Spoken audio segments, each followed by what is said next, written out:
Doctor Sasi തരൂറിൻ്റെ തുലാഭാരം എന്നിലുയർത്തിയ ചിന്തകൾ. ഏവർക്കും വന്ദനം, നമസ്കാരം, സ്വാഗതം. നമ്മിൽ പലരും ഓർക്കുന്നത് പോലെ 2019 ഏപ്രിൽ മാസം 15-ാം തീയതി കേരളത്തിലെ ഏറ്റവും ജനപ്രിയ രാഷ്ട്രീയ നേതാവായ ഡോക്ടർ ശശി തരൂർ തിരുവനന്തപുരത്തുള്ള ഒരു അമ്പലത്തിൽ തുലാഭാരം നടത്തി. ദുർഭാഗ്യവശാൽ അതൊരു അപകടത്തിൽ കലാശിച്ചു. അദ്ദേഹത്തിൻ്റെ തലയ്ക്ക് മുറിവുണ്ടായി. 6 തുന്നിക്കെട്ടൽ സ്റ്റിച്ചസ് വേണ്ടി വന്നു. ഭാഗ്യവശാൽ അദ്ദേഹത്തിന് കാര്യമായ അപകടം വരാതെ ആ സംഭവം അവസാനിച്ചു. ആ സംഭവത്തെപ്പറ്റി, തുലാഭാരത്തെപ്പറ്റിയല്ല എനിക്ക് പറയാനുള്ളത്, ഈ സംഭവത്തെപ്പറ്റി വന്ന പ്രതികരണങ്ങളെപ്പറ്റിയാണ് എനിക്ക് ചില ചിന്തകൾ നിങ്ങളുമായി പങ്കിടാനുള്ളത്. അപ്പോൾ ഈ സംഭവം നടന്നു. അതിനെപ്പറ്റി സംഘപരിവാറിലുള്ള ആളുകൾ, BJPയിലുള്ള ആളുകൾ പ്രതികരിച്ചത്, അവൻ ശപിക്കപ്പെട്ടവനായതുകൊണ്ട് ദൈവത്തിൻ്റെ കോപം തുലാഭാരത്തിൽ കൂടെ അവൻ്റെ തലയിൽ വീണതാണ് എന്ന ഒരു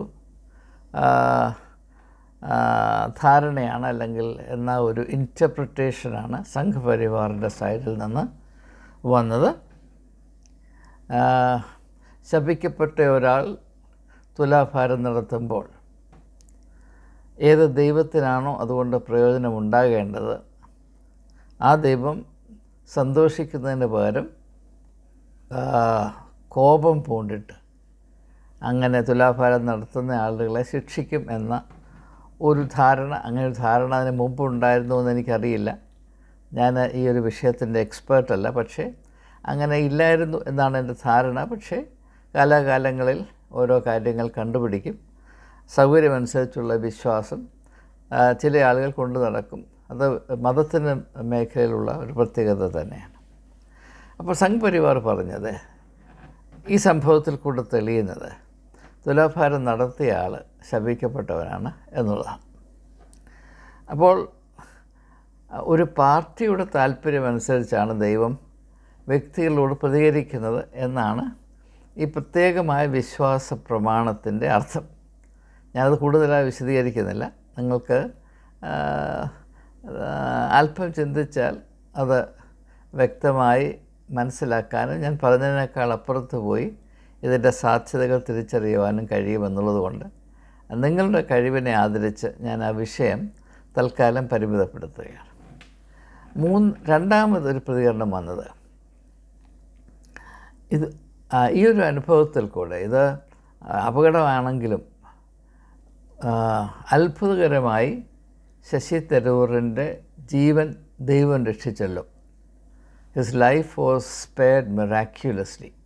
അപ്പം നിങ്ങളിവിടെ മനസ്സിലാക്കേണ്ടത്, സംഭവത്തിൻ്റെ അർത്ഥം നേരെ തിരിഞ്ഞു. സംഘപരിവാർ പറയുന്നത് അതവൻ്റെ തലയിൽ വീണത് അവൻ ശപിക്കപ്പെട്ടവനാണ്, ദൈവം അവനോട് കോപിച്ചിട്ടാണ്. പക്ഷേ അടുത്ത ഇൻറ്റർപ്രിറ്റേഷൻ എന്താണ് പറയുന്നത്, ആ തുലാഭാരം അത് വലിയ ഒരു ത്രാസാണ്. അത് ഇരുമ്പ് കൊണ്ടൊക്കെ ഉണ്ടാക്കിയ ഫ്രെയിമും ചങ്ങലയും ഒക്കെയാണ്. അത് വീണ് ആ വ്യക്തി മരിച്ചു പോകേണ്ടതാണ്. അതൊരല്പം അങ്ങോട്ടോ ഇങ്ങോട്ടോ മാറിയാണ് വീണിരുന്നതെങ്കിൽ കാര്യമായ, ഒന്നുകിൽ ശശി തരൂരിൻ്റെ കണ്ണുകൾ പോകും, അല്ലെങ്കിൽ അദ്ദേഹത്തിൻ്റെ തല പൊട്ടി അദ്ദേഹം മരിച്ചു പോകും. അത്ര അപകടകരമേറിയൊരു അവസ്ഥയാണ്. അതിൽ നിന്ന് അത്ഭുതകരമായി ദൈവം അദ്ദേഹത്തിൻ്റെ ജീവനെ സംരക്ഷിച്ചല്ലോ. അപ്പോൾ അത് ദൈവത്തിന് ശശി തരൂരിനോട് പ്രത്യേകമായ സ്നേഹവും കരുതലുമുണ്ട്, ആർദ്രകരുണയുണ്ട്. അതുകൊണ്ട് വലിയൊരു അപകടത്തിൽ നിന്ന് ശശി തരൂരിനെ രക്ഷിച്ചു. ഇതാണ് രണ്ടാമത്തെ ഇൻറ്റർപ്രിറ്റേഷൻ. അപ്പോൾ സംഘപരിവാറിൻ്റെ ഇൻറ്റർപ്രിറ്റേഷൻ നേരെ മറിച്ചാണ്. മൂന്നാമതൊരു ഇൻറ്റർപ്രിറ്റേഷനുള്ളത്, അങ്ങനെ തുലാഭാരത്തിൽ അപകടം സംഭവിച്ച് ശശി തരൂരിൻ്റെ തലയിൽ മുറിവുണ്ടായി, അങ്ങനെ രക്തം ചിന്തി ദൈവത്തിൻ്റെ സന്നിധിയിൽ സ്വന്തം രക്തം ചിന്തുന്നതാണ് ഏറ്റവും നല്ല തുലാഭാരം. അതിനേക്കാൾ അപ്പുറത്ത് ദൈവത്തെ മാനിക്കാൻ ഒരു വ്യക്തിക്കും കഴിയുകയില്ല. കാരണം തുലാഭാരം എന്നതിൻ്റെ അർത്ഥം എന്താണ്? ഒരു വ്യക്തി തൻ്റെ ശരീരത്തിൻ്റെ വെയ്റ്റ് അനുസരിച്ച് ഒന്നുകിൽ സ്വർണം, അല്ലെങ്കിൽ വെള്ളി, അല്ലെങ്കിൽ പഞ്ചസാര, അല്ലെങ്കിൽ ധാന്യം, അല്ലെങ്കിൽ മറ്റെന്തെങ്കിലും വസ്തു ആ അമ്പലത്തിലെ പ്രതിഷ്ഠയ്ക്ക് കൊടുക്കുന്നു. അതിൽ കൂടെ പ്രതീകാത്മകമായി ഞാൻ എന്നെ തന്നെ ദൈവത്തിന് സമർപ്പിക്കുന്നു എന്ന ഒരാത്മീയമായ ആശയമാണ് എൻ്റെ പുറകെ നിൽക്കുന്നത്. പക്ഷേ കാലാകാലങ്ങളിൽ ആത്മീയത വിട്ടിട്ട് ഭൗതികമായ ലാഭം മാത്രം അതിൽ പരിവർത്തിക്കുന്നു എന്നത് എല്ലാ മതങ്ങളിലും, ഇതൊരു മതത്തിൻ്റെ മാത്രം പ്രശ്നമല്ല. ആത്മീയമായി എന്തെങ്കിലും ആരംഭിക്കുന്നുവോ അത് പിന്നെ ഭൗതികമായി മാത്രം പര്യവസാനിക്കും. അത് ഞാൻ മറ്റ് പല വീഡിയോകളിലും പ്രതിപാദിച്ചിട്ടുള്ള ആശയമാകിയാൽ ഞാനിവിടെ വീണ്ടും വിശദീകരിക്കുന്നില്ല, ഒന്ന് അടയാളപ്പെടുത്തുന്നുവെന്ന് മാത്രം. അപ്പോൾ മൂന്നാമത്തെ ഇൻ്റർപ്രിട്ടേഷൻ എന്താണ്? ശശി തരൂർ പരിമിതമായ ഒരു തുലാഭാരം നടത്തുവാൻ കരുതി വന്നു. പക്ഷേ അതിമനോഹരമായ, ശശി തരൂരിൻ്റെ വിഭാവനയ്ക്ക് അപ്പുറത്ത് നിൽക്കുന്ന അതിമനോഹരമായ ഒരു തുലാഭാരം നടന്നു. അത് അദ്ദേഹത്തിൻ്റെ ശരീരത്തിൻ്റെ ഭാരത്തിന് തുല്യമായ ഭൗതിക വസ്തുക്കളല്ല, പിന്നെയോ അദ്ദേഹം സ്വന്തം രക്തം ചിന്തി അത് ദൈവത്തിൻ്റെ മുൻപിൽ സമർപ്പിച്ച് അങ്ങനെ അതിമനോഹരമായ സമാനതയില്ലാത്ത ഒരു തുലാഭാരം നടന്നു. അപ്പോൾ 3 വ്യത്യസ്തമായ രീതിയിൽ ഇതിനെ മനസ്സിലാക്കി. ഒന്ന്, സംഘ് പരിവാറിൻ്റെ പ്രതികരണം എന്താണ്? അവൻ ശപിക്കപ്പെട്ടവനാകയാൽ ദൈവം അവൻ്റെ തുലാഭാരം സ്വീകരിച്ചില്ല എന്ന് മാത്രമല്ല, ആ സന്ദർഭം ഉപയോഗിച്ച് തലയ്ക്ക് നല്ല ഒരു പൊട്ടീര് വെച്ച് കൊടുത്തു. ഇത് ഒരു ഇൻ്റർപ്രിട്ടേഷൻ. രണ്ടാമത്തെ ഇൻ്റർപ്രിട്ടേഷൻ എന്താണ്? ദൈവത്തിന് ശശി തരൂരിനോട് പ്രത്യേകമായ കരുതലുണ്ടായിരുന്നത് കൊണ്ട് ആ വലിയ ത്രാസ് അദ്ദേഹത്തിൻ്റെ തലയിൽ വീണ് മരിക്കേണ്ടതായിരുന്നു. അതിൽ നിന്ന് അദ്ദേഹത്തിൻ്റെ ജീവനെ അത്ഭുതകരമായി രക്ഷിച്ചു. A miraculous protection God extended to Shashi Tharoor in view of the invaluable stature of the person concerned. മൂന്നാമത്തേത് എന്താണ്? ശശി തരൂർ തുലാഭാരത്തെ ഒരു വിധത്തിൽ മനസ്സിലാക്കി അതനുസരിച്ച് അത് ചെയ്യാനായി അമ്പലത്തിൽ പോയി. പക്ഷേ ശശി തരൂരിൻ്റെ വിഭാവനയെ കവിയുന്ന മറ്റൊരു തുലാഭാരം, അതായത് ശശി തരൂരിൻ്റെ രക്തം ദൈവസന്നിധിയിൽ ചിന്തി അങ്ങനെ അതിമനോഹരമായ സമാനതയില്ലാത്ത ഒരു തുലാഭാരമായി അത് ദൈവം ഉയർത്തി എന്ന ഈ 3. ഞാൻ എന്തുകൊണ്ട് നിങ്ങൾ ശ്രദ്ധയിൽപ്പെടുത്തുന്നു എന്ന് ചോദിച്ചാൽ, ഇത് മതമേഖലയിൽ സ്ഥിതി ചെയ്യുന്നൊരു പ്രതിഭാസമാണ്. അതെന്താണ്? മതത്തിൽ യുക്തി ഉപയോഗിക്കുന്നുണ്ട്. വളരെ മനോഹരമായ, വളരെ ചിന്തനീയമായ ഒരു കാര്യമാണ്. മതത്തിൽ യുക്തി ഉപയോഗിക്കുന്നുണ്ട്. പക്ഷേ മതത്തിൽ യുക്തി ഉപയോഗിക്കുന്നത് സത്യം കണ്ടെത്താനല്ല, പിന്നെയോ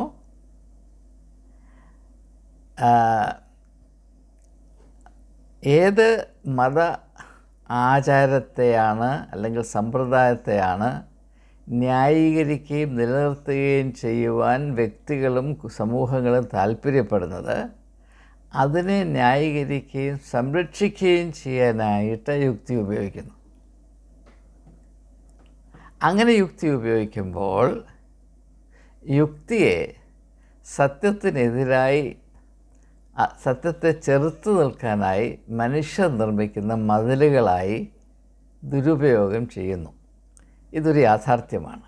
ഇതെല്ലാ എല്ലാ മതങ്ങളിലും എല്ലാ കാലങ്ങളിൽ സംഭവിച്ചിട്ടുണ്ട്.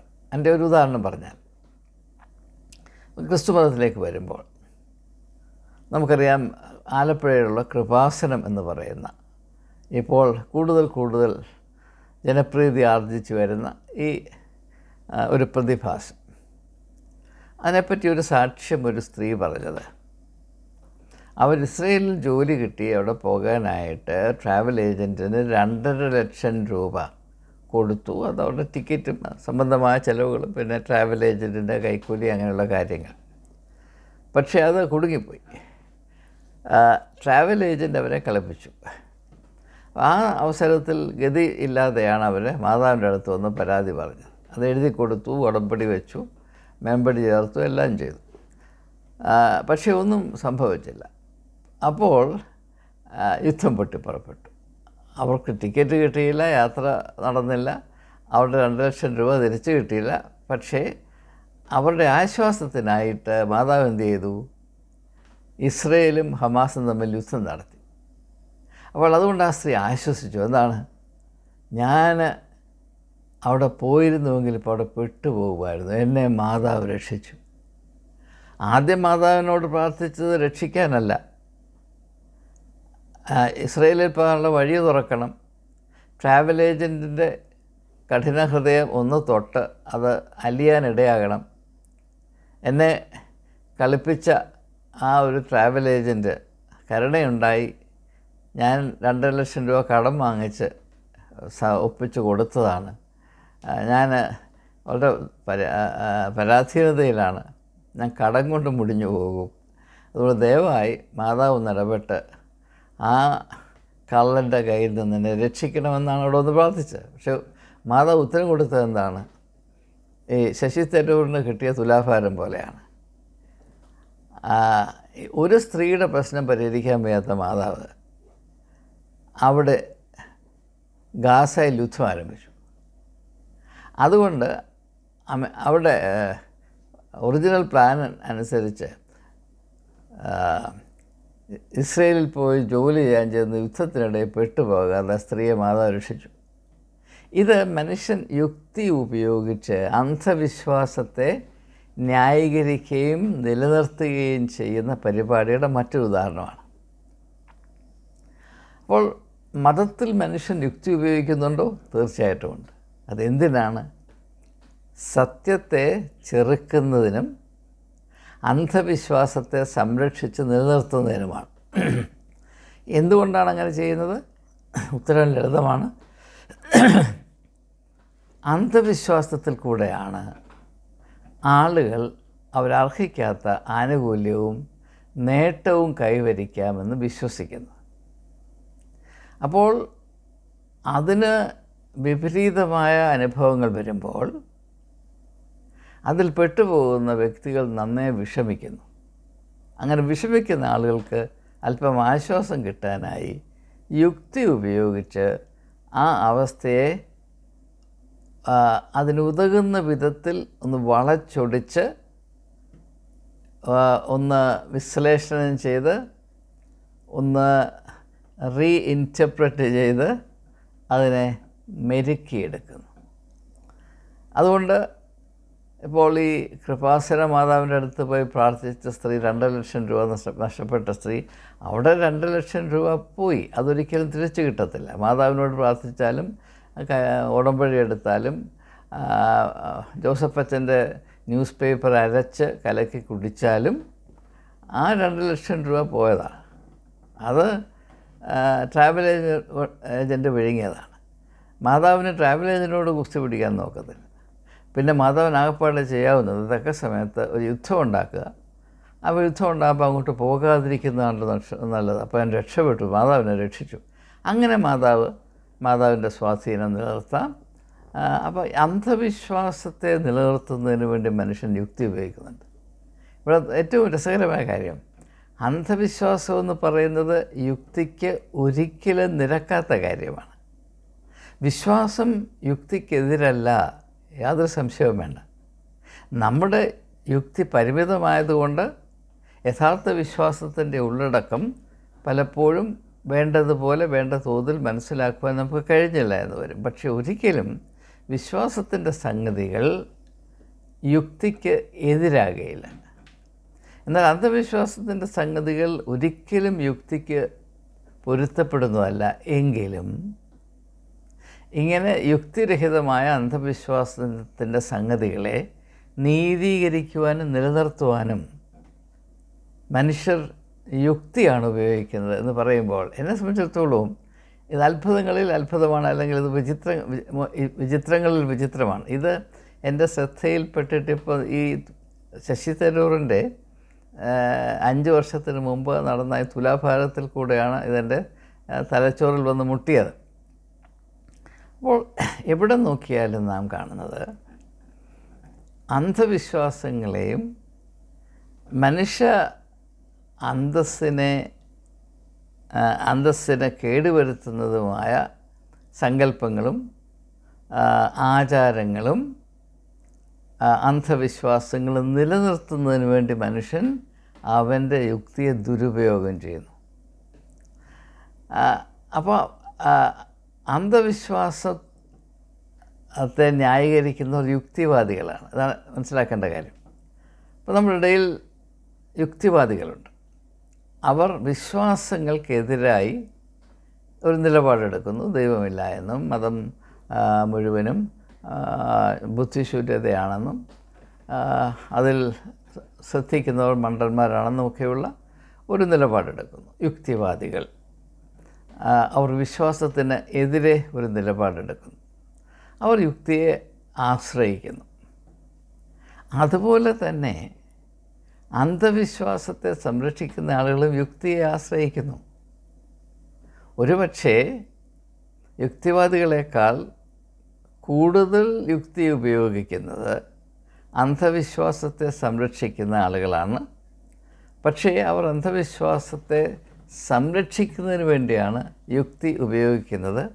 അത് യുക്തിയുടെ ദുരുപയോഗമാണ്.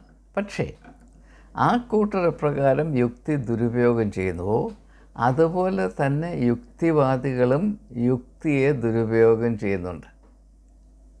അന്ധവിശ്വാസത്തിൻ്റെ സംരക്ഷകരായ ആളുകൾ യുക്തി ഉപയോഗിക്കുന്നത് സത്യത്തെ ചെറുക്കുവാനും അസത്യത്തെ നിലനിർത്താനുമാണെങ്കിൽ, യുക്തിവാദികൾ എന്ന പേരിൽ അറിയപ്പെടുന്ന വ്യക്തികൾ യുക്തിയെ ഉപയോഗിക്കുന്നത് സത്യത്തെ ചെറുക്കുന്നതിന് വേണ്ടിയാണ്. ഇപ്പോൾ ദൈവമില്ല എന്നതിന് എന്തെങ്കിലും തെളിവോ പ്രമാണമോ അവതരിപ്പിക്കാൻ ഒരു യുക്തിവാദിക്കും കഴിയില്ല. ദൈവമുണ്ട് എന്നതിന് ഒരു തെളിവെന്ന് പറയുമ്പോൾ ഞാൻ ശാസ്ത്രീയമായ തെളിവാണ് ഉദ്ദേശിക്കുന്നത്.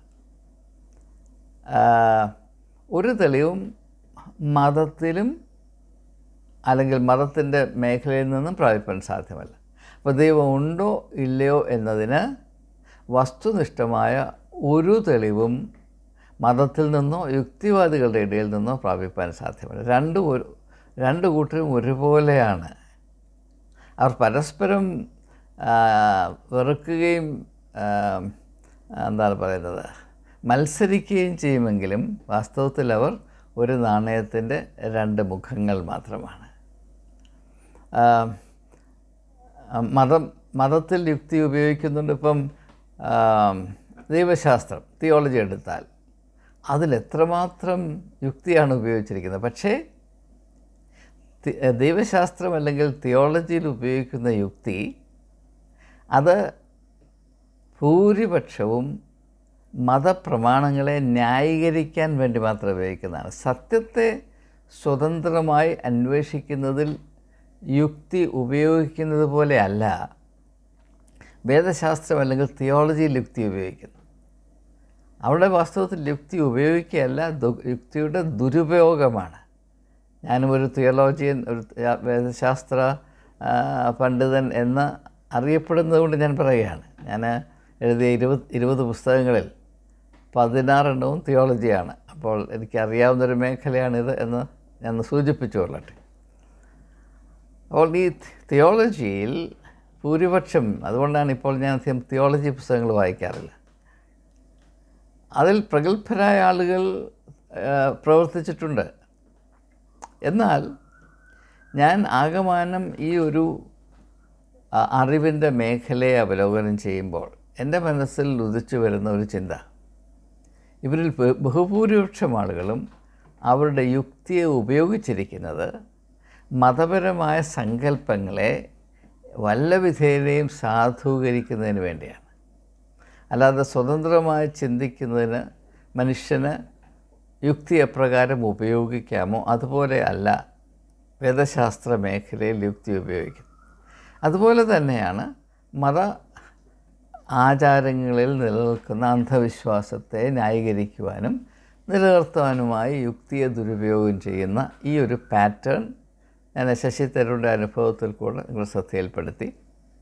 അതുപോലെ തന്നെയാണ് യുക്തിവാദികൾ എന്ന് പറയുന്ന ആളുകൾ യുക്തിയെ ഉപയോഗിക്കുന്നത് യാതൊരു വിധത്തിലും നിശ്ചയമായി പറയാൻ കഴിയാത്ത ഒരാശയം, അതായത് ദൈവമില്ല, ഭൗതികമായ ചില പ്രക്രിയകൾക്കപ്പുറത്ത് അഭൗമമായ ഒരു യാഥാർത്ഥ്യവുമില്ല എന്ന് പറയുന്ന തികച്ചും ബുദ്ധിശൂന്യമായ ഈ നിലപാട് അതിൻ്റെ സത്യത്തെ ചെറുക്കുന്നതിന്, അല്ലെങ്കിൽ അവർ പറയുന്ന ആശയങ്ങളിൽ നിന്ന് വ്യത്യസ്തമായിട്ടുള്ള സത്യങ്ങളെ ന്യായീകരിക്കുന്നതിനും നിലനിർത്തുന്നതിനും വേണ്ടിയാണ് അവർ യുക്തി ഉപയോഗിക്കുന്നത്. അത് യുക്തിയുടെ ഉപയോഗമല്ല, ദുരുപയോഗമാണ്. കാരണം അവരും യുക്തി ഉപയോഗിക്കുന്നത് സത്യത്തെ ചെറുക്കുന്നതിന് വേണ്ടിയാണ്. അപ്പോൾ ആത്യന്തികമായി നാം പരിശോധിക്കുമ്പോൾ വിശ്വാസികളും അന്ധവിശ്വാസത്തിൽ തങ്ങി നിൽക്കുന്നവരും യുക്തിവാദികളും എല്ലാം കണക്കാണ്. ഇവരെല്ലാവരും യുക്തിയെ ഒരുപോലെ ദുരുപയോഗം ചെയ്യുന്നവരാണ്. അതുകൊണ്ടാണ് യേശു പറയുന്നത്, നിങ്ങൾ അന്വേഷിപ്പീൻ കണ്ടെത്തും. അപ്പോൾ നമുക്ക് യഥാർത്ഥത്തിൽ അന്വേഷിക്കണമെങ്കിൽ സത്യത്തോടുള്ള ഒരു വിധേയത്വം ഉണ്ടാകണം. അതുകൊണ്ടാണ് യേശു താൻ തന്നെ സത്യം എന്ന് വെളിപ്പെടുത്തിയത്. ഈ സത്യമായ യേശുവിനെ അന്വേഷിക്കുകയും അനുധാവനം ചെയ്യുകയും ചെയ്യണമെങ്കിൽ അന്ധവിശ്വാസം കൊണ്ട് സാധ്യമല്ല, യുക്തിവാദം കൊണ്ട് സാധ്യമല്ല, യഥാർത്ഥ യുക്തി കൊണ്ട് സാധിക്കണം. ആ തലത്തിൽ വിശ്വാസവും യുക്തിയും ഒന്നായിത്തീരും, രണ്ടല്ല, ഒന്നായിത്തീരും. വിശ്വാസം, യുക്തി, ഇത് സത്യ അന്വേഷണം, അത് ദൈവം തന്ന സ്വാതന്ത്ര്യത്തിൻ്റെ പരിശുദ്ധിയിൽ നാം സത്യത്തെ അന്വേഷിക്കുമ്പോൾ ഇത് രണ്ടും ഒന്നായിത്തീരും. വിശ്വാസവും സത്യവും ഒന്നായിത്തീരും. അതാണ് യേശുക്രിസ്തു. യേശുക്രിസ്തുവിൻ്റെ വ്യക്തിത്വം എന്താണ്? വിശ്വാസം, സത്യം, വിശ്വാസം, യുക്തി, ഇത് ഒന്നായിത്തീരുന്നതാണ് യേശുവിൻ്റെ വ്യക്തിത്വം. അതുകൊണ്ടാണ് ഞാൻ തന്നെ വഴിയും സത്യവും ജീവനുമാണ് എന്ന് പറയുന്നത്. എന്നാൽ മതമേഖലയിലും അന്ധവിശ്വാസത്തിൻ്റെ മേഖലയിലും യുക്തിവാദത്തിൻ്റെ മേഖലയിലും ഇതെപ്പോഴും രണ്ടാണ്, പലപ്പോഴും രണ്ടല്ല, പലതാണ്. ആകെപ്പാടെ അങ്ങോട്ടും ഇങ്ങോട്ടുമൊക്കെ കുഴഞ്ഞു മറിഞ്ഞ് കിടക്കുകയാണ്. അപ്പോൾ തോന്നുന്ന പോലെ സൗകര്യമനുസരിച്ച് പ്രയോഗിക്കാം എന്ന വിധത്തിൽ അത് മനുഷ്യൻ്റെ സ്വഭാവമാണ്. അപ്പോൾ അതുകൊണ്ട് ഉദാഹരണമായിട്ട് രാഷ്ട്രീയത്തിൽ നിന്ന് ഉദാഹരണം പറഞ്ഞാൽ, ഇതുകൊണ്ട് ആരും പ്രകോപിക്കപ്പെടുകയില്ല ഞാൻ വിചാരിക്കുകയാണ്. നമ്മുടെ പ്രൈം മിനിസ്റ്റർ ഒരു അംബേദ്കർ ഭക്തനാണ് എന്ന് സ്വയം വിശേഷിപ്പിച്ചിട്ടുണ്ട്. I am an Ambedkar bhakt എന്ന് അദ്ദേഹം പറഞ്ഞിട്ടുണ്ട്. പക്ഷേ അംബേദ്കറിൻ്റെ ആശയം യഥാർത്ഥത്തിൽ അനുധാവനം ചെയ്യുന്നൊരു വ്യക്തിക്ക് സംഘ് പരിവാറിൽ നിൽക്കാൻ സാധ്യമല്ല. ഭാരതത്തിൽ ഹിന്ദു രാഷ്ട്രമുണ്ടായാൽ ഭാരതം നശിച്ചു പോകും എന്ന് വിശ്വസിച്ചയാളാണ് അംബേദ്കർ. എന്നാൽ ഹിന്ദു രാഷ്ട്രം ഉണ്ടാകുന്നതിന് വേണ്ടി ഏറ്റവും ധീരതയോടെ പ്രവർത്തിക്കുകയും ഐതിഹാസികമായ വിജയം കൈവരിക്കുകയും ചെയ്യുന്ന ഈ രാജ്യത്തിൻ്റെ ബഹുഭൂരിപക്ഷം ആളുകളുടെയും കണ്ണിലുണ്ണിയായ ശ്രീ നരേന്ദ്രമോദി പറയും, ഞാനൊരു അംബേദ്കർ ഭക്തനാണ് എന്ന് പറയും. എന്നാൽ അംബേദ്കറുടെ ആശയം ഒരിക്കലും സ്വീകരിക്കാൻ അത് നടപ്പാക്കാൻ അനുവദിക്കുകയില്ല. മതം ഇത് തന്നെയാണ്. ഇപ്പോൾ ശ്രീ നരേന്ദ്രമോദിക്ക് അംബേദ്കറോടുള്ള ബന്ധം എന്താണോ അത് തന്നെയാണ് ഒരു സഭയ്ക്ക് യേശുവിനോടുള്ള ബന്ധം. എല്ലാ സഭകളും യേശു ഭക്തരാണ്, പക്ഷേ യേശുവിനെ കയ്യിൽ കിട്ടിയാൽ കൊന്നുകളെ. ഈ ഒരു യാഥാർത്ഥ്യം നാം തിരിച്ചറിയണം. നമുക്ക് സത്യത്തോട് അല്പമെങ്കിലും പ്രതിപത്തി ഉണ്ടെങ്കിൽ മതം കപടഭക്തിയുടെ മേഖലയാണ് എന്ന് യേശു 2000 വർഷങ്ങൾക്ക് മുമ്പ് നടത്തിയ സാഹസികമായ കണ്ടുപിടുത്തം, അതിൻ്റെ ഉത്തരാവകാശികളാണ് നാം. We are the inheritors of the radical discovery by Jesus Christ that religion is a domain of hypocrisy and superstition. എവിടെയൊക്കെ ഹിപ്പോക്രസി ഉണ്ടോ അവിടെ സൂപ്പർസ്റ്റിഷനുണ്ട്, എവിടെ സൂപ്പർസ്റ്റിഷനുണ്ടോ അവിടെ ഹിപ്പോക്രസി ഉണ്ട്. True faith cannot accommodate hypocrisy, whereas superstition must not only accommodate but perpetuate hypocrisy. ഈ ഒരു സത്യം ഇത് യേശു വളരെ ശ്രദ്ധേയമായി നമ്മുടെ മുമ്പിൽ അവതരിപ്പിച്ചിട്ടുള്ളത് കൊണ്ടാണ് ഞാനിത് പറയുന്നത്. അതുകൊണ്ട് നമുക്ക് ആകമാനമായി ഉണ്ടാകേണ്ട ഒരു സത്യത്തെ പറ്റിയുള്ള തിരിച്ചറിവ്, അത് പ്രാപിക്കത്തക്കവണ്ണം ഏവരും പ്രത്യേകമായി ശ്രദ്ധിക്കണം എന്ന് അറിയിക്കുക അല്ലെങ്കിൽ ഉത്ബോധിപ്പിക്കുക എന്ന ആശയം നിങ്ങളുടെ മുമ്പിൽ സമർപ്പിക്കുക എന്നത് മാത്രമാണ് എൻ്റെ ലക്ഷ്യം. ഞാൻ ഒരു മതത്തെയും വിമർശിക്കുകയോ ഒരു വിശ്വാസിയെയും കൊച്ചാക്കുകയോ ചെയ്യാൻ താല്പര്യമുള്ള വ്യക്തിയല്ല. മനുഷ്യൻ്റെ അഭൗമമായ ദാഹം, ദൈവമെന്ന് പറയുന്ന സങ്കല്പമുണ്ട് എന്നും ആ സങ്കല്പത്തോട് ബന്ധം പുലർത്തിയാൽ മാത്രമേ വ്യക്തികൾക്ക് യഥാർത്ഥത്തിൽ സമാധാനവും സംതൃപ്തിയും ആന്തരികമായ ബലവും പ്രത്യാശയും ഉണ്ടാകുകയുള്ളൂ എന്നും വ്യക്തിത്വത്തിൽ വേണ്ടതുപോലെയുള്ള വളർച്ച ഉണ്ടാകുകയുള്ളൂ എന്നും ഉള്ള ഈ ഒരു സങ്കല്പത്തെ എല്ലാ മതത്തിലുള്ള ആളുകളും അറിയുന്നുണ്ട്. പക്ഷേ അതിനെപ്പറ്റിയുള്ള ചിന്തകൾ, അന്വേഷണങ്ങൾ, അതിനെ പരാമർശിക്കുന്ന താരിപ്പുകൾ അല്ലെങ്കിൽ ക്രിയകൾ, ആചാരങ്ങൾ, ഇവയിൽ വ്യത്യാസം വരുന്നു. പക്ഷേ ഈ ആചാരങ്ങൾ ഏതുദ്ദേശത്തോടുകൂടെ ഇതൊക്കെ ആരംഭിച്ചുവോ അതിൽ നിന്ന് വഴിതെറ്റിപ്പോയി ആ ഒറിജിനൽ ആശയത്തെ കുഴിച്ചുമൂടത്തക്കവണ്ണമുള്ള അന്ധവിശ്വാസത്തിൻ്റെ മേഖലയായി മതപരമായ ആചാരങ്ങൾ എല്ലാ മതങ്ങളിലും അധപ്പതിച്ചു പോകുന്നു. തൽഫലമായി വെളിച്ചത്തെ അന്വേഷിക്കുന്നതിന് വേണ്ടി സൃഷ്ടിക്കപ്പെട്ട ഒരു പ്രതിഭാസത്തെ അന്ധകാരത്തിൻ്റെ ഒരു ഇടമാക്കി മനുഷ്യൻ എല്ലാ കാലങ്ങളിലും അധപ്പതിപ്പിച്ചിട്ടുണ്ട്. ആ പ്രക്രിയ ഇപ്പോഴും തുടരുന്നു. ഈ ഒരു കാഴ്ചപ്പാട് നോക്കുമ്പോൾ മതങ്ങൾ തമ്മിൽ യാതൊരു വ്യത്യാസവുമില്ല, എല്ലാം ഒരുപോലെ തന്നെയാണ്.